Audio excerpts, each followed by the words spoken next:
Hey, Dr. Blake. Hi, Jennifer. Where's Dr. Trammell? Oh, he's on vacation. Hey, Frank.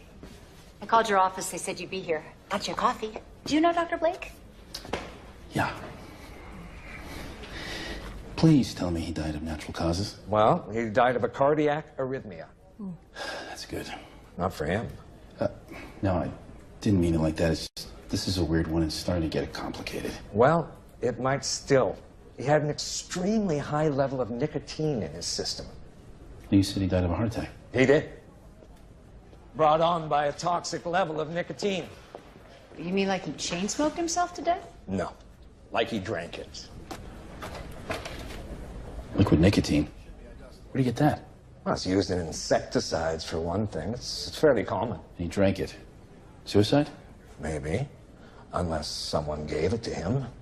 And that would be murder. Or was the whiskey adulterated? No. The residue in the glass had no nicotine. This rings a bell.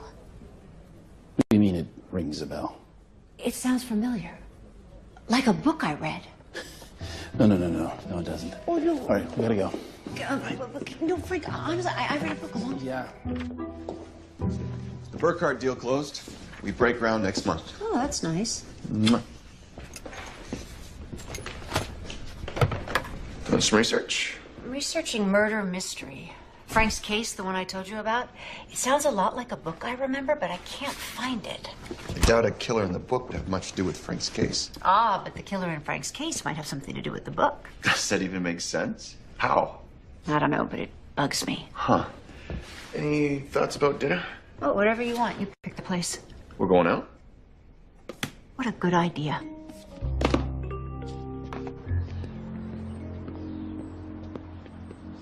I've lived across the hall for 10 years now. He had no friends. So the other day, nobody came by the apartment? I don't think so. But I keep my door closed and my nose out of other people's business. So even if somebody had come by, you wouldn't even have known it? Well, who's gonna visit Art? Was he depressed lately? If he wasn't, he should have been. Forget about friends. I don't even think he had acquaintances. Thank you. Uh-oh. I know what this means. No, I'm stumped. Something about Linwood's case reminds me of a mystery book I once read. Or a movie you once saw, or a newspaper story. Did you do an internet search? Yes. 1,000 web pages about nicotine and how it's a toxic poison, but nothing about a priest being murdered by nicotine. Well, you could just forget it and let Detective Linwood do his job. I could. Hey, what are you doing tonight at 7? I don't know. Something with you? Ding, ding, ding.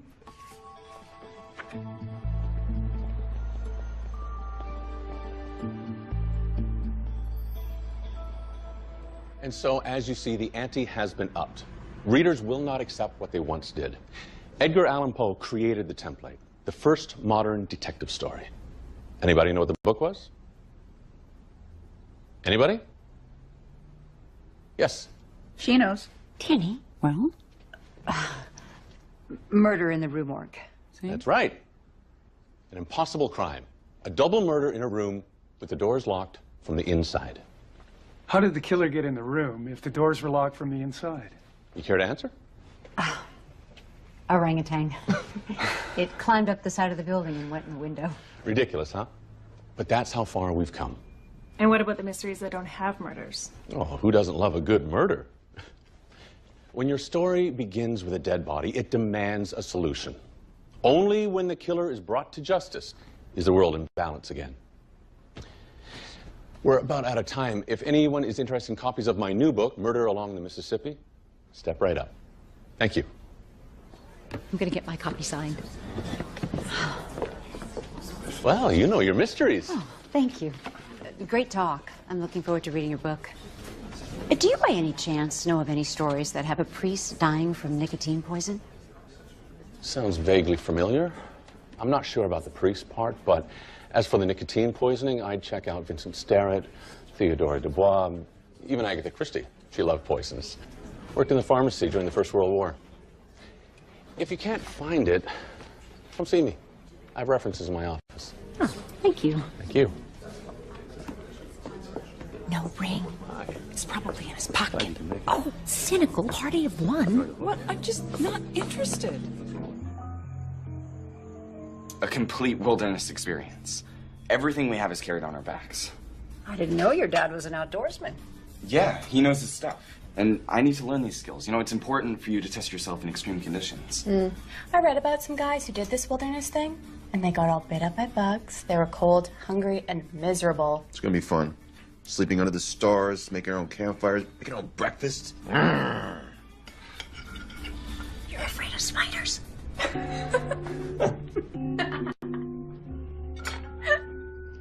Are you really going to take our son into the wilderness? Yep. Isn't it dangerous? What about bears? I know how to deal with a bear. Run faster than the person you're with. I checked with the ranger station, no bears, and I got us a great spot near Mount Washington. We're gonna be fine. I'll be worried. This is coming from an amateur detective who once jumped out of a burning barn. I'll still be worried. Yeah. Oh, how'd the book thing go tonight? Pretty good. I got it signed. Nice. And he gave me some leads on how to find the mystery novel that's like Frank's homicide. It hasn't been classified murder. I never said it was. At least not yet.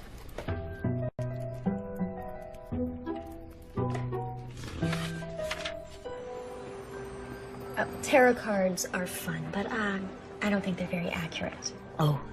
I like to align our souls and chakra systems, and then I wait for the download. Well, that sounds like a lot for $20. Maybe you should just read my palms. Oh, well, today is just to see how I work. You know, if you wanted to go further, I'd be happy to help. All right. Let's start with the obvious. You've been unlucky with love. That's obvious. Well, most people who come to see me have been unlucky with love.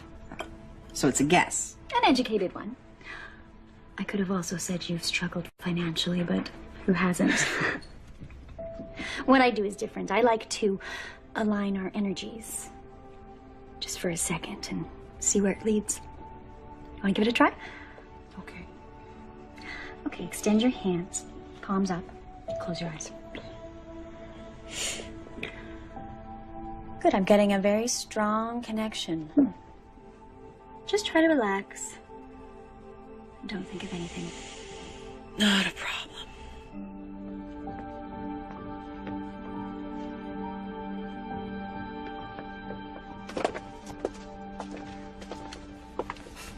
You must really be a fan. Those are pretty obscure. Oh, I'm looking for a specific murder from a book. The victim was a priest and he was killed by poison. What kind of poison? Nicotine. This is a compendium of mystery murders by types and methods. A priest murdered by nicotine? That's right. Poisons. Okay, nicotine. There's a few. Nothing with the priest. How about a clergyman? That work? Yes, of course.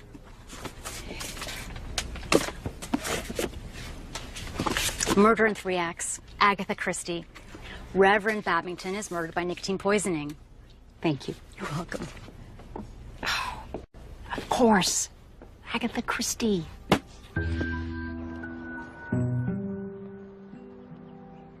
I think she could be the real deal. I mean, she talked about how, like you said, a lot of psychics make educated guesses, and she was very upfront about that. She only wanted $20. Well, that's good. When are you seeing her again? Day after tomorrow? How much is that going to cost? $100. But she knew things that she couldn't possibly know. I mean, things you don't just guess. She didn't even know my name when I walked in. Well, I don't know how they do it, but I don't think they have any special psychic abilities. I mean, if they did, why wouldn't they go to Vegas and play blackjack? Well, they would say that the gift is to be used to help people and not for gambling. Oh, okay. Why don't you ask her if Terrence Duncan is in your future? Not interested. What? Why not? He's charming, he's handsome. What's the problem? He writes murder mysteries. So? How would I sleep at night? Oh, you scaredy cat.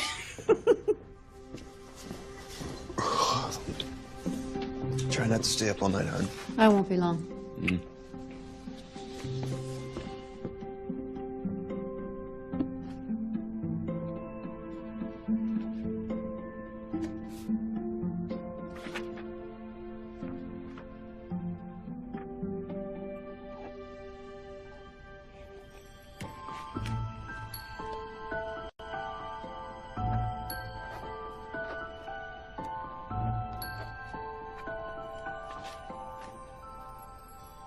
nothing official yet. But we do know the cause of death. It was nicotine poisoning. But it could have been a suicide. It could have been accidental.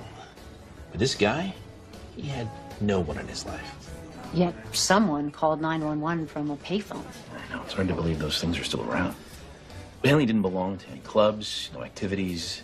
Well, he did go to the park and feed the pigeons, but that's about it. But there's no way anyone had a motive to kill him. The killer didn't know him. Art Henley, killed by nicotine poisoning administered via an alcoholic drink. The killer substitutes the glass with poison for one without. That's an assumption. We don't know how he ingested the poison. Victim has no known enemies and was wearing a priest's collar. That's pretty much what I knew an hour ago. What's your point? Remember when I said this reminded me of a book? I found it. The Death of Art Henley is straight out of an Agatha Christie novel called Murder in 3 Acts. So you're saying the guy who killed Henley, if it was a murder, wanted it to look like a murder from a mystery book? Yes, too many similarities. The killer in the book had no relationship to the victim. There was no motive, it was random. Well, then why kill him? Practice. Henley was a dress rehearsal. This guy's gonna kill again. I don't know, Jen. Even if Henley's death was copied from a book, that doesn't mean he's going to kill again. Well, he does in the book. Okay. All right, well, in the book, who's the next victim? His name is Dr. Strange. Seriously, that's his name? Yep. Okay, well, how is Dr. Strange killed? Same as Reverend Babington. He drinks a glass of alcohol that's tainted with nicotine oil. I'll be talking to you soon, Jen. Hey, Frank, where did Art Henley feed the pigeons? Freeman Park. Oh, wait! You almost forgot this.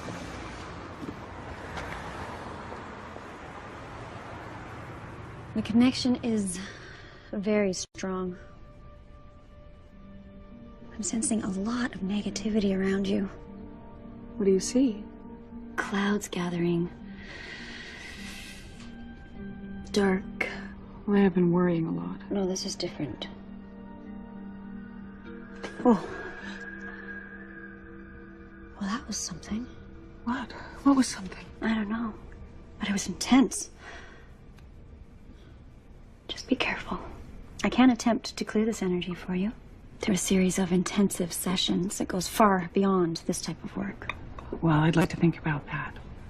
How much would it cost? Once all the negativity is cleared, the abundance that follows is amazing. I can tell you're a very spiritual person. I think so. I know so. Normally I would charge $500 for this type of work, but because of your innate abilities, it would be half of that. That's very generous. Thank you. I'd still like to think about it. Of course. Oh, does the name Bernice have any special meaning to you? Bernice? No, not really. I had an aunt, Bernice, but she died when I was a kid. Never really knew her. Oh. It's probably nothing. Okay, thank you. You're welcome.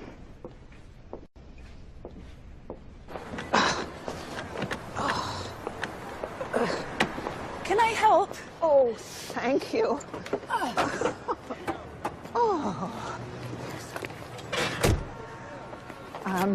I saw you coming out. Have you been seeing Maggie? Yes, I have. Oh, she is a blessing. I don't know how I'd manage without her. Oh.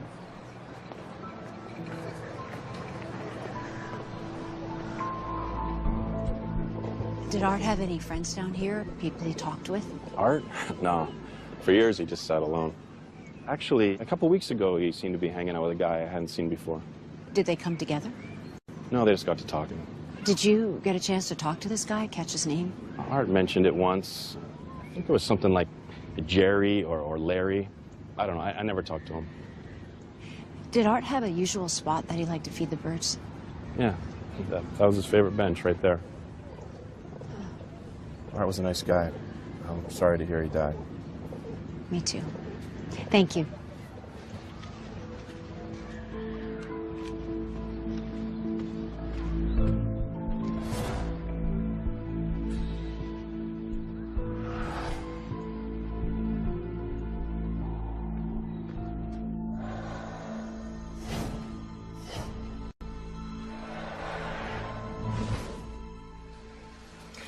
This is a Hamilton Perry, probably 1930s. And this is a very nice Bulova. Oh, they've been in Grandpa's attic for over 40 years. How much are you hoping to get for them? I was thinking at least $50 each. Well, if these are genuine, and I think they are, they could be worth $1,000 a piece. The Bulova even more. Really? Mm-hmm. Get them appraised. I think you'll be surprised. Oh, my goodness. Thank you. Thank you so much. You're welcome. Oh, we're never gonna get rich. No, but we'll sleep well at night. Yeah. Hey, did you see your psychic friend again? Yeah. So I'm getting a weird feeling from her. How did she know all that stuff about me? Has she upped her $100 fee? $500. But half price. She said I have a lot of negative energy around me. Oh. Time for tea. I've never been New Age. I know. But you do have some clairvoyance. I mean, when you're solving a mystery, you're pretty good. I think I might have a talent for deductive reasoning. Let me ask you something. Are you happy with your life? My life? Of course, it's fabulous. Well, then if you see Magdalena, do it because it's fun. Just fun. You're right. I feel cleared now. That'll be $500. Well, there's no contact person listed on his rental agreement, but you know that happens sometimes. These old people. Has the unit been entered since the police left? No. Listen, you're a detective, right? Mm-hmm. Well, Art died of a heart attack. I mean, what's the deal here? No deal. I just want to take a look around.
Turns out Henley wasn't a complete loner.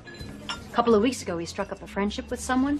The guy that sells birdseed at the park thinks the new guy's name was, Larry or Jerry. The guy who sells birdseed. Yes. Don't be making fun of my sources. Oh, and there's a security camera at the park. Art and his friend might be on it. I mean, now that's interesting. All right, I went back to Henley's apartment, taking a look around. Found that on the fridge. Life coach? Henley was seeing a life coach? Well, that doesn't make any sense. Nope.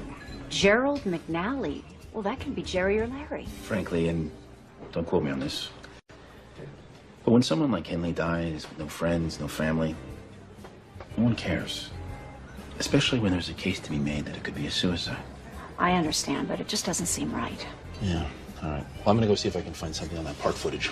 You know, I've been looking for a life coach. I'd be like a new client.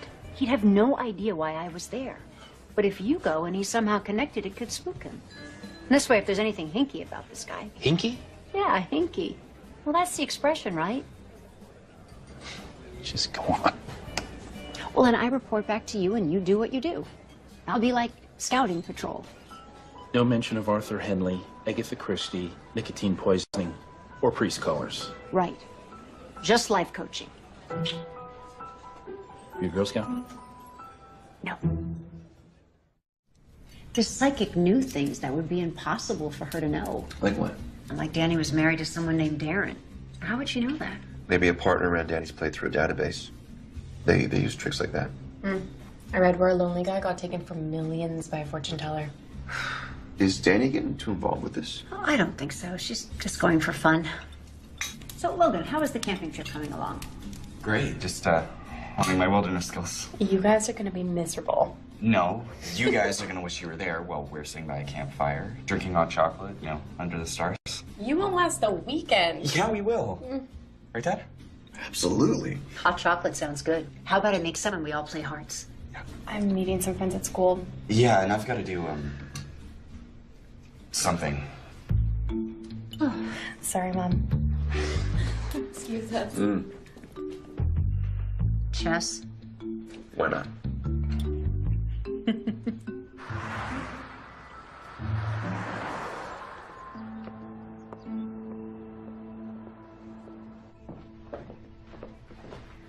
Thank you very much for seeing me. Oh, my pleasure. Do you only work with writers, or do you see regular people? About half my clients are regular people. But given my background, I am uniquely suited to help creative types. Oh, what's your background? I was a writer, and then an editor at a publishing house. Unfortunately, the internet has not been kind to publishers or bookstores. It's a shame. I actually find this work much more satisfying. Are you a writer? Oh, no. I love to read. I'm a big mystery fan. That was my area when I was an editor. Well, you'll have to recommend some books. I will. I'm not at all sure what a life coach does. Well, first off, it's not psychotherapy, okay? I don't focus on the past. I want to help you look forward and achieve your goals. It's practical. Okay. So, let's start with a simple question. Given where you are in life right now, what would you like to change? Anything at all. Off the top of your head, first thing. Frank, I'm leaving McNally's. Did you know that he used to handle mystery writers for a publishing house? You know that doesn't connect him to the bird guy. No, I know that doesn't connect him to Henley, but see if this might. I'm in the parking lot at McNally's office, and I'm looking at an endangered species. What's that? A payphone. I think Gerald McNally could be connected to Art Henley's death. How? Why would they even know each other? I don't know, but McNally's card was on Henley's refrigerator, and there was a payphone outside of McNally's office. That can't be a coincidence. Security cam footage from the day before and of Henley's death. Right. Okay. So this is the day before. There's Art Henley feeding the birds. Okay. I'll get another man joining him. He's wearing a brim cap, which is blocking his face as he approaches. And now we can only see their backs. Now, they sat and talked here for a few minutes. You know, everything seemed friendly. Now, another man walks away. And then Art Henley walks in the opposite direction. Now, this is the day of his death. So there's Arthur Henley. He's feeding the birds. But this time, nobody joins him. All right, see? See, he's looking around as if he's expecting someone. Could he be waiting for that guy again? And he just finishes feeding the birds. And he walks away. Okay, so who's this other guy? And that 911 call? That was made from the phone right outside McNally's office. But that security cam, well, makes Henley just like he has a friend. But that payphone, looks bad for McNally. Congratulations, Jen. Gerald McNally is now a person of interest. Your life coach. You were just with him. I'm calling this a possible homicide. You know, if you hadn't have thought of that old book with that murder in it, nobody would have paid attention to this. Maybe. Definitely. They would have ruled it a suicide, case closed. You're really good at this, Jen. Thank you. You can't officially be involved. Okay. But unofficially, we need your help. As a consultant. Did she get a badge? No. It's just nice to be acknowledged. So if Gerald McNally is the killer, you get the credit. Oh, I don't care about that, just as long as they catch the killer. Yeah. Danny, this is an original Tonka. What? Serious? Yeah. I'm gonna buy it. Okay, good eye. Hi. I'm Danny. We met outside of Maggie's. Oh, yes. I had the most amazing session that day.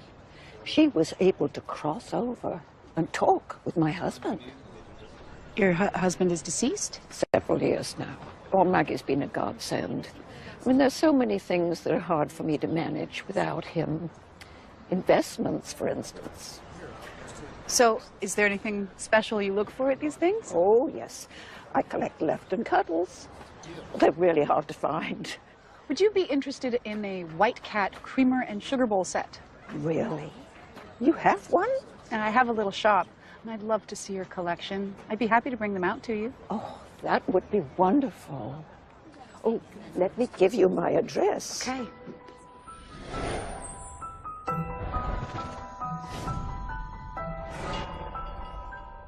Always happy to help the police. What's this about? You know who this is? No, I've never seen him. You ever been to Freeman Park? Yes, I've been there. How long ago? Oh, at least a couple of years. The man in that photo is Art Henley. Does that mean anything to you? Can't say that it does. His body was found a week ago. Swallowed nicotine oil. And the weird thing is, he'd been drinking a glass of whiskey and there was no nicotine residue in the glass. What's even stranger is he was wearing a clerical collar and he's not Even a priest. Is this some kind of a joke? Look, you've just described a famous murder taken straight out of Agatha Christie. You're obviously familiar with the book. Of course I am. Well, in the book, why Is there no nicotine residue in the glass? The killer substitutes a clean glass for the tainted one. What happens next? Dr. Strange is murdered by the same method. Concentrated oil of nicotine. Except in this case, it's administered in a tainted glass of Port at a dinner party. Classic Christie. Your business card was found on Henley's fridge. He wasn't a client. After he drank the poison, an anonymous call came into 911. It was made from a payphone right outside your office. Look, if I was going to kill someone, I'd make it more modern. Don't insult me with priest collars and oil of nicotine. Are you actually arresting me? Just asking a few questions. Ah, well, then it has been a pleasure, Detective. Oh, my.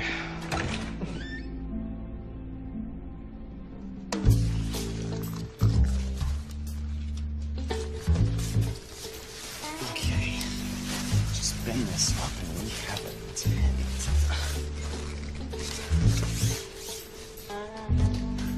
Nice.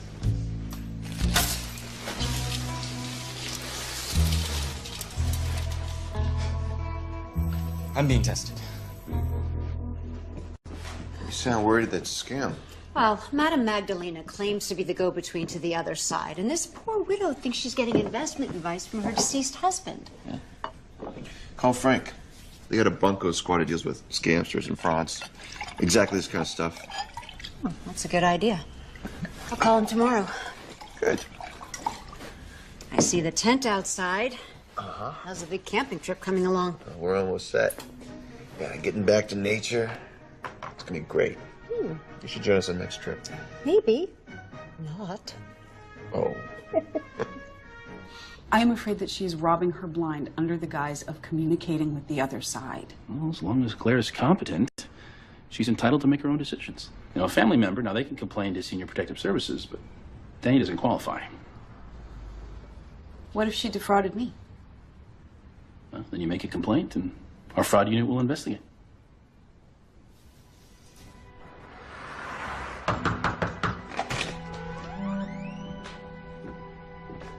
Gerald? Gerald?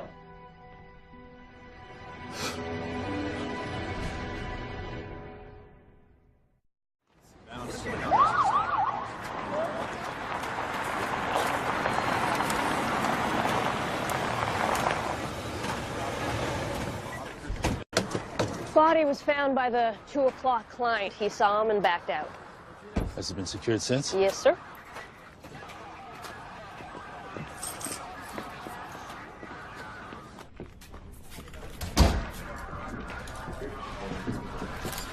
No obvious wounds. There's blood around the room, but none on the body. Blood on the coffee table, some on the carpet, and look at this. Okay. Thank you. Thank you, sir.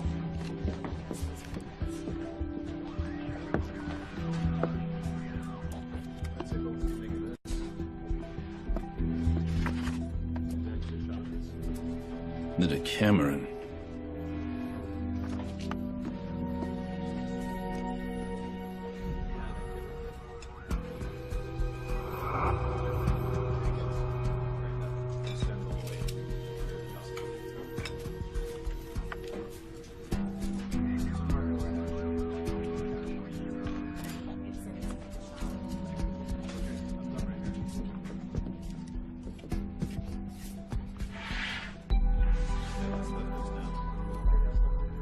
Sigerson.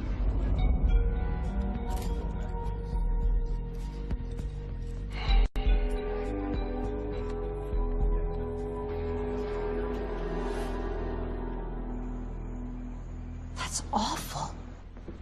I can't believe it. I just saw him. Was this the second murder for murder in 3 acts? And it's different. And really odd. And the word Raish was written on the wall in fake blood. Could it be Rachel? No, it doesn't mean Rachel. Raish is German for revenge. Was there a woman's gold wedding ring on the floor and a pillbox with some pills inside? Yeah. I'll tell you what else was at your crime scene. Where is it? Here it is. Was he holding a book in his hand, the Decameron? Yeah, all that. The killer took this straight out of Sherlock Holmes' Study in Scarlet. Well, we may have a break. McNally had an 11 a.m. schedule with a guy named Sigerson. You know, we're looking for him now, and if he's not the killer, at least he's the last guy to see McNally alive. There's a writing professor over at the JC. He's pretty knowledgeable on mysteries, Terrence Duncan. I'll try to see him tomorrow. All right, do it. Tell him it's confidential. Will do. All right, I gotta go. Hey, Jen. Hey, hon. Hello, Frank. Hey, Jason. All right. Well, Jen, she knows her mystery stories. I asked her to consult. You know, use that mystery-solving mind of hers. And possibly talk with some people not directly connected. But if you want me to keep her out of it, I'll do it. I don't control her. That's her charm. Good night, Frank. Good night, Jason.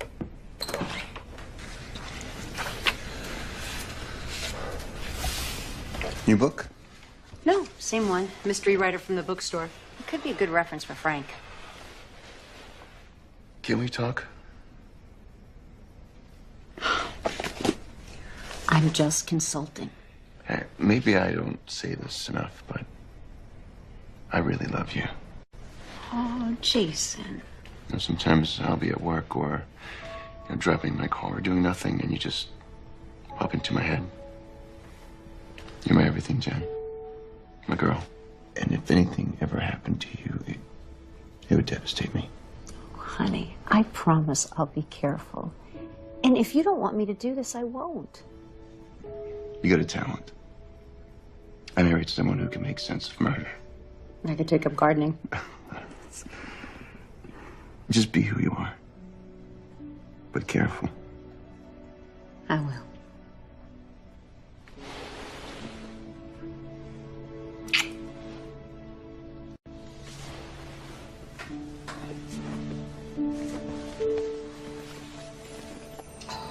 These are just lovely.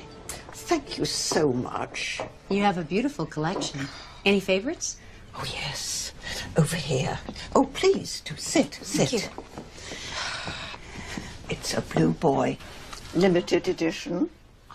Very nice. I met Clara at Magdalena's. Oh, since my husband passed, it's been a bit overwhelming. It's wonderful Maggie can communicate with him. So reassuring. What has he communicated? Thank you. Well, Edgar, he's very concerned that savings barely pay anything these days. Maggie knows some managers who can get me 15%. It's called a hedge fund. And you've been collecting interest from these payments? Oh, yes. I only invested a little bit because I wanted to be sure it was legitimate. I've received 3 payments right on time. That sounds great. Maggie says it's very safe. This isn't good. It sounds like a Ponzi scheme. What can we do? I don't know. But nothing is not an option.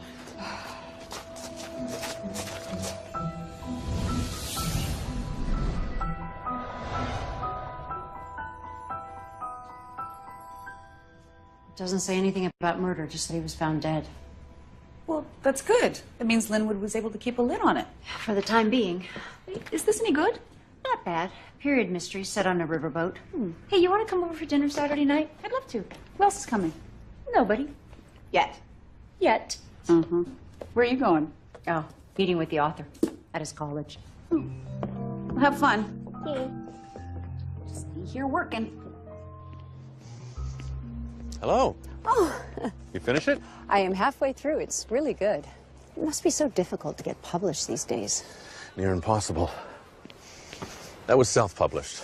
Worked out well. I keep most of the money. Did you see today's newspaper about the murder? I read about a man who was found dead in his office. It was a murder. I know the lead detective. It seems that someone is recreating murders from mystery books. Plural? As in more than one. When you came to my lecture and asked about nicotine poisoning, you were talking about a real murder? I was. Did you find the book? Murder in 3 Acts. Agatha Christie, of course. And this new murder? Sir Arthur Conan Doyle, A Study in Scarlet. And the murder was carefully recreated from the book. I'm a Holmes fan, but not an expert. Oh, me either, but there are people around here who are absolute Holmes nuts. They have monthly meetings, they wear 19th century wardrobe, all that stuff. Like those Civil War reenactors? Exactly. You should be able to find them online. Would you mind if I used you as a resource? Sure, whatever I can do. But one of these Holmes experts might be a better choice. I'm sorry, but I have an afternoon class. Terrence, are you doing anything Saturday night? No big plans? Grading papers? Jason and I were going to have some people over for dinner, if you'd like to join us. Sounds great. Thanks. Oh, and you can bring a date if you like. Oh, I'm not seeing anyone at the moment. Oh, and one more thing. Does the name Sigerson mean anything to you? Why? The last client that McNally saw before his body was discovered was named Sigerson. Well then, you're looking for Sherlock Holmes. Sigerson was the name he would sometimes use when he was in disguise.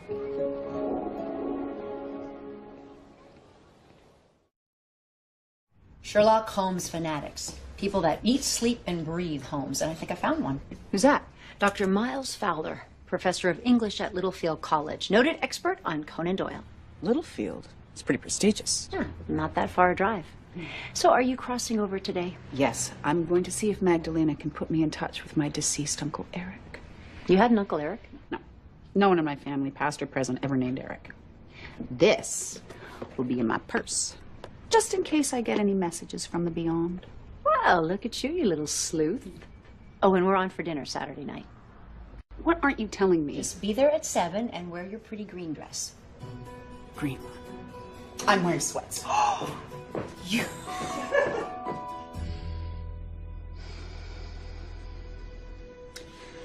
He says he's concerned about your security. He feels you're on shaky ground. Money troubles? Really? I'm doing okay. But this is the future. He's concerned for your investments. Like what? What does he think I should do? Hold on. He's fading. Ah. He's gone. Sorry, that happens sometimes. Should I be worried? That depends. Was he someone that you would trust with your finances? Oh, absolutely. Well, then I would review your investments and make sure they're safe. I'll do that. How much do I owe you for today? Oh, no charge. Your uncle had wanted to contact you for a long time. I'm happy to have made that happen. I don't know what to say. Well, if you wanted to explore further, I'm here.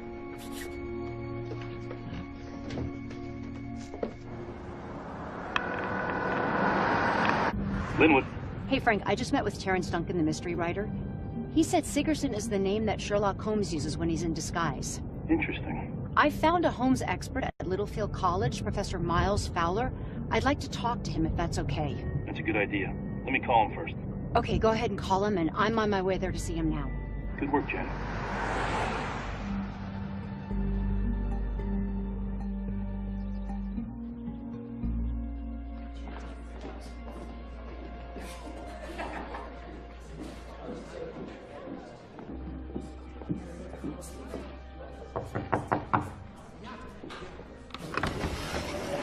Jennifer, welcome to 221B. Come on in. Thank you.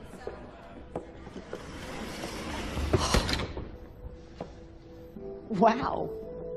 It's Sherlock Holmes' study on Baker Street. Yes, I find it relaxing and inspiring. Please have a seat. Thank you. And thank you for seeing me on such short notice. Well, Detective Linwood called and asked for my discretion. A serial killer of a literary bent. First Agatha Christie and now Sir Arthur Conan Doyle. Yes, a study in Scarlet. Let's consider these murders in the way that Holmes might have. Is that all right? Please. So, we have a killer who's gone to great lengths to dramatize these murders. What does that tell us about him? That he's egotistical, a thrill seeker. Thrill seeker indeed. The first murder, Agatha Christie. A murder without a motive, which throws her Detective Poirot off balance. Well, very difficult to solve when there is no connection between the victim and the killer. It was a rehearsal. Of course. A preparation for the real murder of Gerald McNally. But here is where your killer diverged. He abandons Agatha Christie and takes up Conan Doyle. Taunting the police, can you figure out these clues? Which, of course, they can't. But now we are getting somewhere. We know that the killer is egotistical and literate. Your Detective Linwood should be flattered. To choose Conan Doyle as the gauntlet to throw down. I mean, is there a better detective than Sherlock Holmes? So you think the choice of Sherlock Holmes is to say, I am the best, it would take Holmes to catch me? Possibly. Professor Fowler, do you think that he will kill again?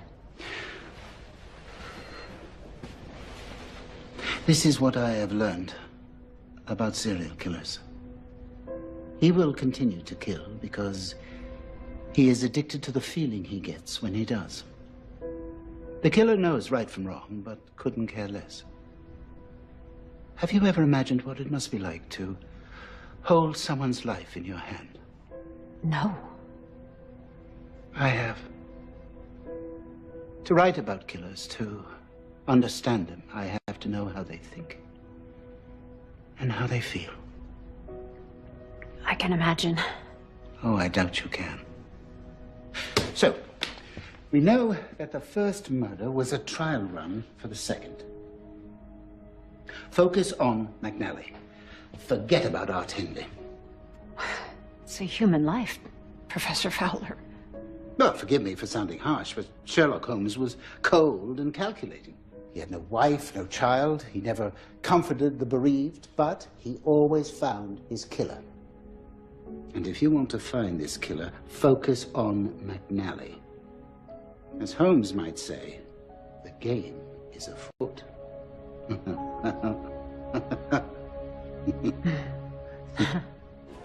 Fowler thinks the clues have no special meaning other than to distract the police from what they should be doing. Which is?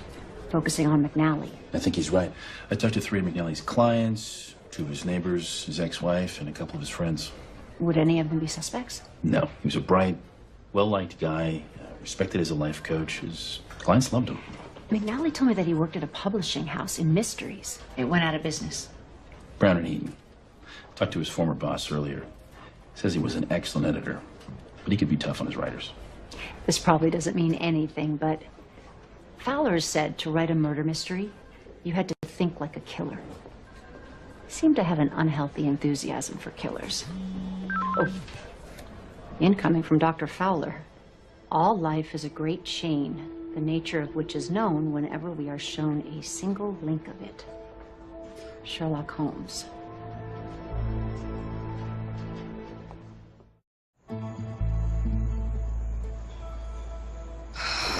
could have told me. You wouldn't have gone. What's wrong with that? It must be a great feeling to see a building go up that you helped design and know that in 100 years it'll still be there. Yeah, it's pretty cool, but then so's being a writer. I finished your book. I like the surprise twist at the end. I didn't see it coming. If you're consciously looking for the killer, you'll be disappointed, and you'll miss the journey along the way. So who's your favorite author? Hands down, John Dixon Carr, master of the locked room mystery. Huh? What's a locked room mystery? Picture a room, no windows. The only way in or out is the door, which is locked from the inside. And the murder victim is within. That sounds impossible. How's the killer get out? Well, that's the challenge. Powerful magnet can close a latch to the door. A fishing line with a special knot that slips off the latch when you pull it through the other side. There's all kinds of ways. Tricky. Oh, I love that stuff. What's the new book about? Murder. It's bad luck to say anything else. It's going well. Just need to come up with an ending. This dinner is wonderful. Oh, thank you. It's just great to eat real food. I've been trying to be super healthy and drinking a lot of smoothies and green drinks. What's your go-to green drink? Simple and organic. Celery, broccoli, apples, and kale. Oh. What's yours? Same. But I had spirulina. I love pond scum. Right. What's pond scum? Spirulina. It's a blue-green algae. It doesn't taste bad. Major antioxidant. Uh-huh. We're having ice cream and apple pie for dessert. Guess we are. That's why I eat healthy. So when I have a chance to eat ice cream and pie, I don't think twice. Oh, you can have 2 slices.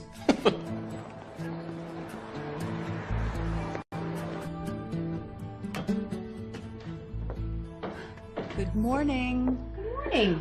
So I hate to admit it, but I had a really good time, and he is really handsome and really smart. But? A guy in my watercolor class asked me out. And I don't know this because... Because it's really new and nothing might happen. Oh.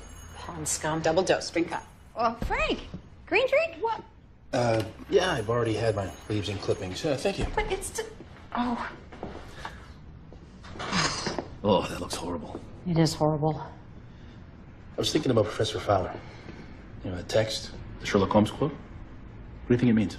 I think it means that Sherlock Holmes could solve an entire crime by seeing a single clue. I'm thinking he's telling us that we already have everything we need to solve it. But he's also saying don't pay any attention to Art Henley, right? So we should do the opposite and focus on Henley? I took a closer look at the security cam footage. All right. You know, now check this out. Enhance and enlarge it. That looks familiar. Yep. But does it look like this? I think you've got a suspect. Mm-hmm. Professor Fowler. We've got what we'll need. Did you test your flashlight? Do we look like greenhorns? Greenhorns. Is that even a thing? Okay, we're back on Sunday evening. I left a map on the dining room table of our location, okay? Ask your father what he's going to do if he sees a bear. Bears? They have bears up there? Wilderness? What part of wilderness and bears don't go together? Love you, hon. There's no bears. Probably. Logan, have fun. Be safe. Spa day tomorrow? Oh, yeah.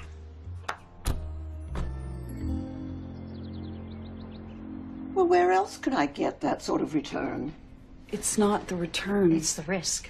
But I have been getting paid. Right on time. I'm going to the Valley Pines Bank next week to see about a reverse mortgage. I asked Maggie to communicate with my deceased Uncle Eric. There was never any such person. I invented him to see if Magdalena was real. Well, possibly another member of your family was trying to contact you. I really feel when I'm with Maggie that I'm in the presence of my Edgar. What can we do? I'll go by Adult Protective Services tomorrow and see what they say. I can't believe people take advantage of senior citizens like that. Just ask my Uncle Eric.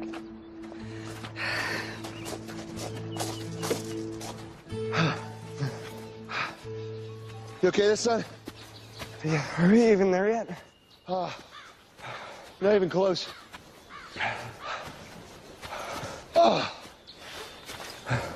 You know, I think we forgot something. Wait, what's that? Sherpas.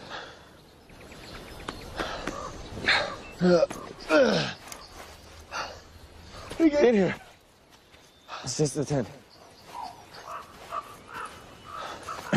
You got the compass, right?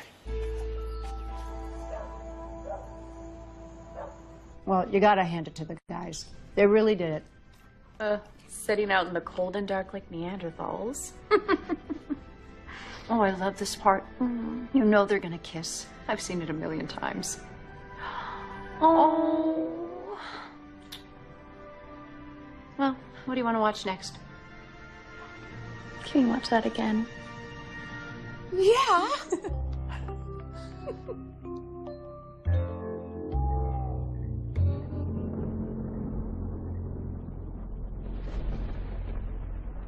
The wood was green or wet, I guess. No fire. No dinner. We had that granola bar. No internet. It's the great outdoors. So is that it? We just sit here, freezing. We enjoy the solitude, son. What's that? That would be rain. I mean, it doesn't bother me. Yeah, me neither. But, you know, if you want to leave. No, I can take it. Okay. But if you want to go, I'd go. You know, I saw a motel in that town that we drove through. I saw the diner. You know what? We'll just come back Sunday. You know what they don't know won't hurt them, right? This is about bonding. We're still bonding. Exactly. That's interesting. Miles Fowler had a book published at Brown and Heaton the same time that Gerald McNally happened to be an editor there. Huh. Hey. So, I went to Adult Protective Services, and Frank was right. As long as Claire's confident, she can do whatever she likes. She'd need a family member to file a complaint. She doesn't have children? No, so that's out. What are you thinking?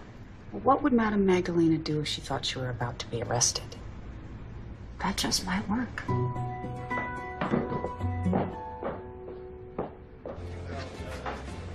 "8 years ago, Fowler had a book published at Brown and Heaton, the same place that McNally was an editor. I know, but Fowler's book, A Life of Holmes, was nonfiction, which means he may not have had any contact with McNally, who was fiction.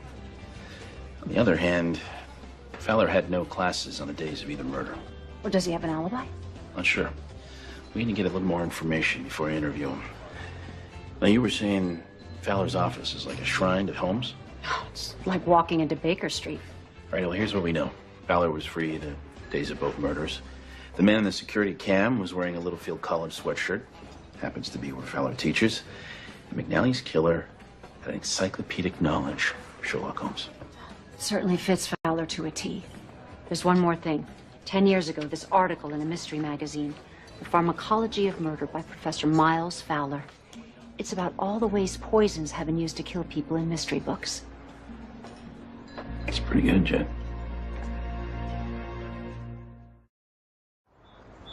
I wonder how they're doing.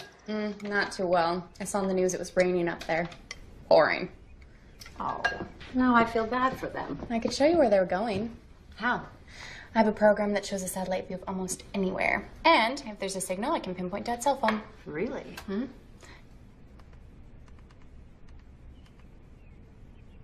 Okay, here's the ranger station, parking lot. They should be a couple miles to the north, I think. Amazing. That's not real time, is it? No. But the app for the cell phone is. Try it. That's weird. It shows a signal, but there's nothing on the map. Let me zoom out. I can't believe it. What? They're in a town. Cheaters. Okay, it's your move. You better watch your bishop. Why? You should have watched your rook. 2 hot chocolates? We didn't order hot chocolate, did we? No, your mom did. She expects you home for dinner. Busted. Cheers. This won't be long. Just a few questions. Oh, shoot. Or should I say inject? Tuesday the 12th, between 11 a.m. and 2 p.m. Where were you? Are you serious? Ah, fine. Yes, faculty committee meeting. Your department head says you missed that meeting. Oh, well, then I was writing. All right. Well, what about the week before, Monday the 4th? Writing. Didn't have to check your book? Monday is always writing. Alone. Which means no alibi. Look, I'm a Holmes expert. I've written about poisons and how it's used in the art of murder. I think about killing people. A lot. Your book, Life of Holmes, was published by Brown and Heaton. Gerald McNally was an editor there at the time. The life coach? Mm-hmm. Oh, yes, now I remember. Jerry McNally. Well, he was fiction, I was non-fiction, so I didn't make the connection. You don't believe that? Habit. Yes, well, now you have a problem, because he was the last person who should have been a life coach. He was not a nice man. How so? Well, he was arrogant, dismissive. If he thought you didn't cut it as a writer, he just told you so. Did he ever tell you so? Yes, but it made me better. How tall are you? Oh, finally, an interesting question. I am 6 foot 1 inch. Does that help? Yeah, it might. We have some security cam footage of Arthur Hanley, who was walking with a man who might have killed him. You're about the same height. Oh, well, that narrows your suspect pool down to, what, a few million people? Excellent work, detective. Excellent work. Girls, we're home. Jen? Anna. Hello. Back at 7 for dinner. Everything's in the fridge. Salad needs to be made. And set the table. Love, Mom, and Hannah. P.S. Logan, use your phone app to track our location.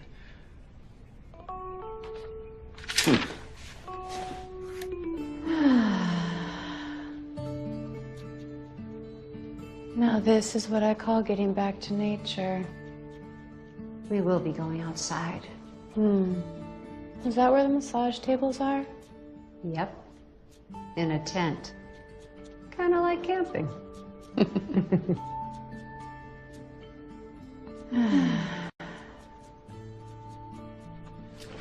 I'm just glad you're both back safe and sound. Thank you. You know, I learned a valuable lesson this weekend that I'll remember when I'm at college. Yeah, what's that? No matter where you go or what you do, Mom knows. Yeah.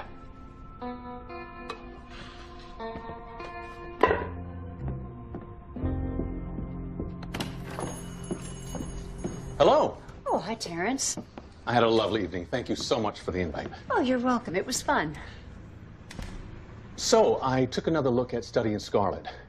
The killer arrived by a horse-driven cab. If your suspect was truly recreating the crime, he would have taken a cab. You might be able to see the cab company's records to see if anyone was dropped off that address. That is very smart. Oh, and I was able to make a connection between McNally and Fowler. It turns out that McNally was an editor at Brown and Heaton the same time that Fowler had a book published there. Wow. You had to dig deep for that. Well, it sounds like Linwood has a viable suspect. Yes, it sure does. You should meet Frank. Maybe we could all have lunch one day this week. Sounds good. I'd like to ask you a favor. You're a mystery fan. Would you be willing to read my new book? Give me some objective feedback? Sure, I would love to. Just tell me when. It should be ready next week. One caveat. I can't send it to you, but I'll make a hard copy you can read in my office. Writer's paranoia. Understood. Is Danny here? Oh, no, I'm afraid she just stepped out. Oh, I just wanted to give her something. What do you give her this? Hawaiian spirulina. Pond scum. I'm sure she'll love it.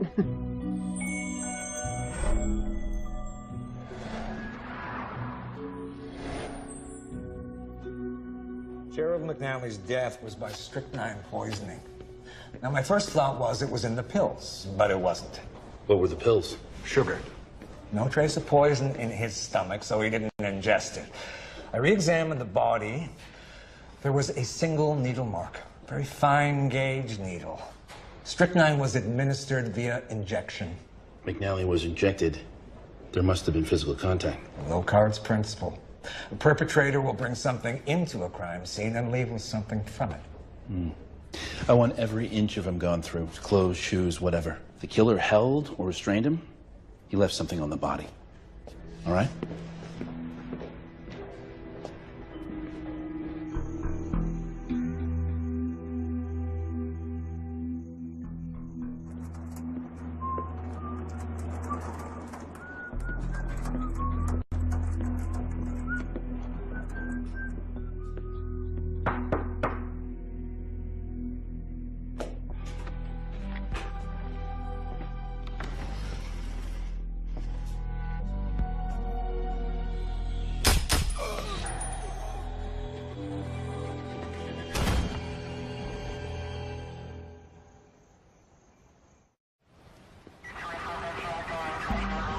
The body was found by a student. Emmy is on the way. Gunshot wound to the abdomen.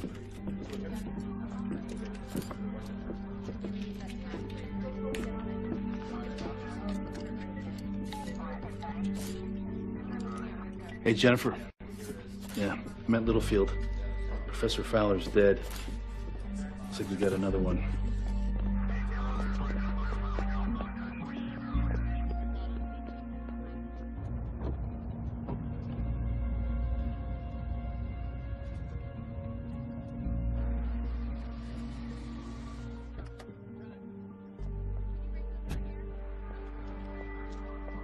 Hey, Jen, thanks for coming. What did the killer leave behind? Oh, you'll see. This guy's really bragging now. He even left a note. The butler did it. Funny, huh?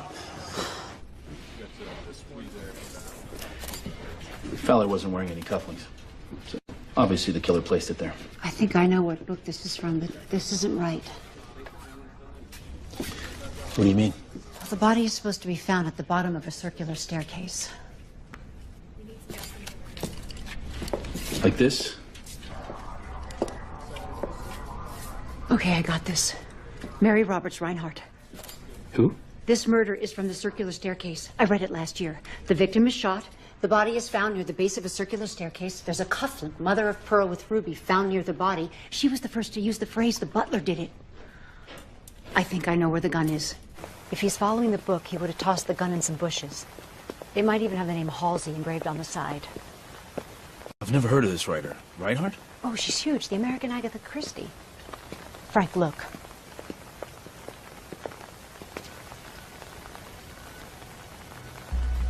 Please tell me that footprint wasn't a clue from the book. Nope. Good. Finally. Looks like we might have caught a break. It's horrible, but it's fascinating. There's a guy killing people right out of classic mysteries. The murders have to be connected. Why hasn't a newspaper caught into this? Frank's been able to keep the details pretty quiet, but I don't think it'll stay that way for long. So how long did it take you to realize that the camping trip was not going to be the best time? Well, let's see. Put the backpack on. Took about 5 steps, and I knew. I'm glad you went. Good bonding time. I'm going to go downstairs and check my notes. Don't stay up too late. I won't.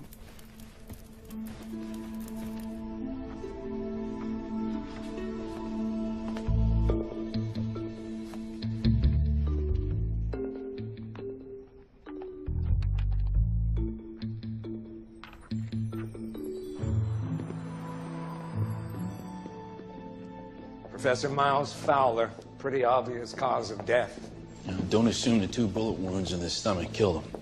Could be a mislead. Understood. I'll approach as if there were no gunshot wounds.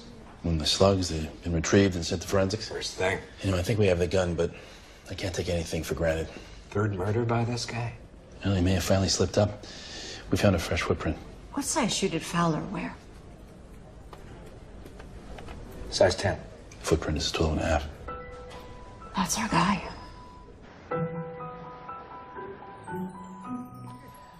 We've been looking at your finances, Clara, and I'm sure we can help you with your investments. I have a bit of a tight schedule. I assume the paperwork is ready? Oh, it'll just be another moment. I appreciate your patience. Hi. Oh, glad you could make it, Laura. This is Laura from the Department of Social Services. The bank has reason to believe that this could be a situation of elder fraud. Could you describe your relationship to Clara? I resent that insinuation. This has taken up far too much of my time. Melody. Yeah, we'll be in touch.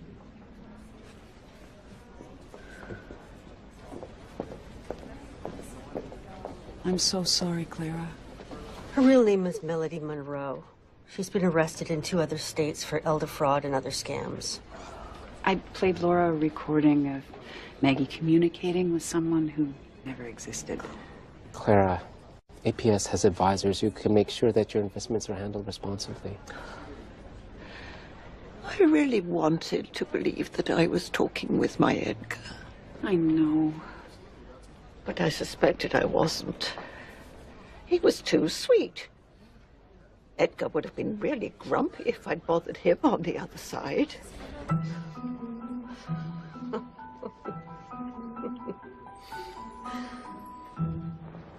The common thread is mysteries and literature. Is there any chance that Terrence Duncan can be involved? He writes mysteries. He teaches. Do you think that's possible? I had the same thought. I don't think so. And Duncan wears a size 11 shoe, and the foot impression at the scene was 12 and a half. That's a relief because I'm going to see him this afternoon. How in the world did you find out Duncan's shoe size? He rented a Tux a few years ago. I routinely check former wear places because they always keep measurements. Clever. I'd say. You have to read it at his office? Well, I guess if you send someone a file, it can be leaked too easily. Yeah. So you're going to the JC? No, Terrence has a writing office off campus. I'll read it there. You should feel flattered. Yeah, that's kind of cool. Okay, have fun, honey.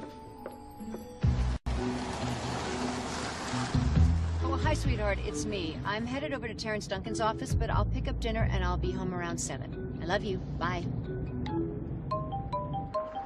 Hello? Jen, it's Terrence. Are you at the office yet? I'm almost there. I'm grabbing a coffee. I left the office open. Manuscript's on the desk. Go ahead and get started. You want a latte or something? No, I'm good, thanks. Okay. See you in 20 minutes or so. I really appreciate this, Jen. Yeah, no problem.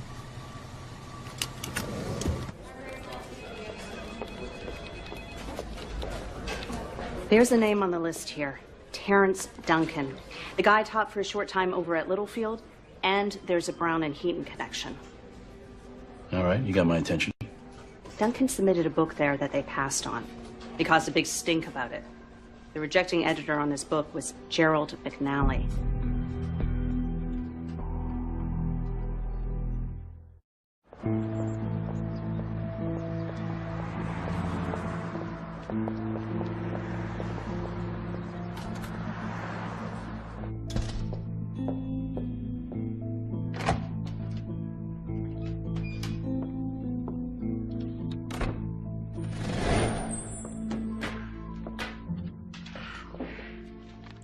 The Novel Murders. A true story of murder past and future.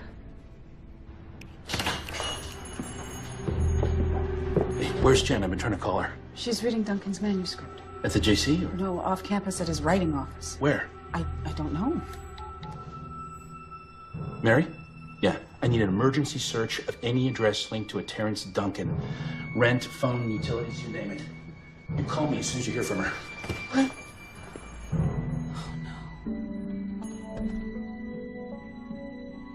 I first saw Art Henley feeding birds in the park alone. Misdirection. A card left on the refrigerator points to Gerald McNally, but the security camera in the park is an all-seeing eye. With a Littlefield College sweatshirt and hiding my face, I send you after Professor Miles Fowler.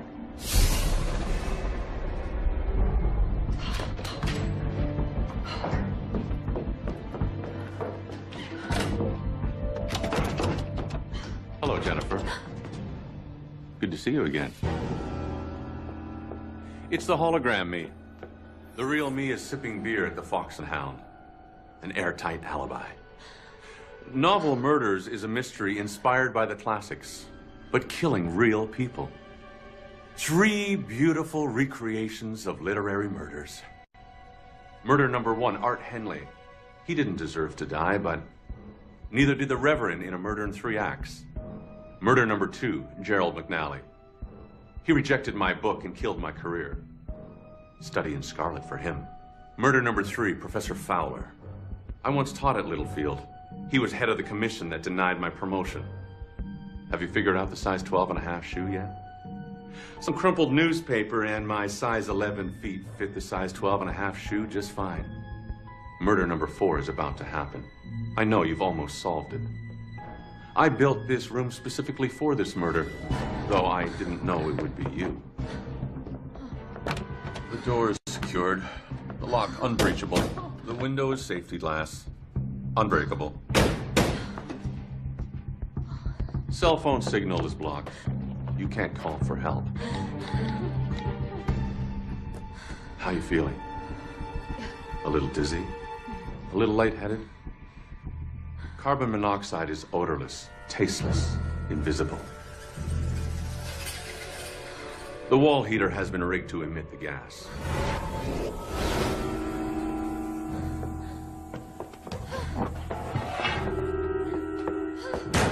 And we're overcome by carbon monoxide. Tragic. Recreating classic murders and topping it all off with a wholly original locked room. Should be a bestseller. Goodbye, Jennifer. Thanks for the inspiration.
Jennifer? Jennifer! Jennifer!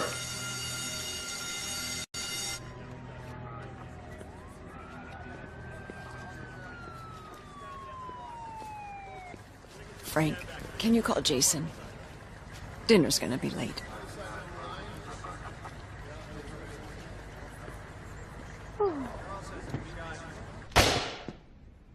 This dried nicely. I think I'm gonna give it to the DA. Give it to him. It's a work of fiction. Nah. That's what I like to call a confession. Oh, and by the way, nice of you to let us know you're at the Fox and Hound. You never would have gotten close without that amateur Nancy Drew. Jennifer? Oh, she's our secret weapon. You want to tell Mr. Duncan anything? Tell him I finished Novel Murders. Needs some work. Ending's a little weak. Might be more realistic if the author spent the rest of his life in jail.